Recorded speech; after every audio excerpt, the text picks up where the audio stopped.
प्रकाश देण्या दिवा अखंड जळतो, ज्ञानाचा प्रकाश देण्या दिवा अखंड जळतो, जीवनाचा अर्थ खरा शिक्षकांमुळे कळतो. असे आमचे वंदनीय व्यासपीठ अक्षर अक्षर शिकवून आम्हाला शब्दाचा अर्थ सांगितला, कधी प्रेमाने तर कधी रागून जीवनाचा मार्ग दाखवला. असे वंदनीय सर्व गुरुजन व येथे उपस्थित सर्व माझे विद्यार्थी मित्र मैत्रिणी, मी स्नेहा कविता विष्णू वैराडे, श्री समर्थ पब्लिक स्कूल वर्ग 7वी ची विद्यार्थिनी.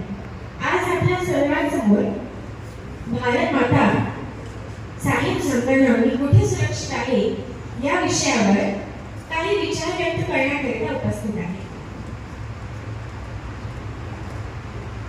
भारत माता एकच दैवत, येत्या दिवसांचे इतर देव हे नाम मात्र.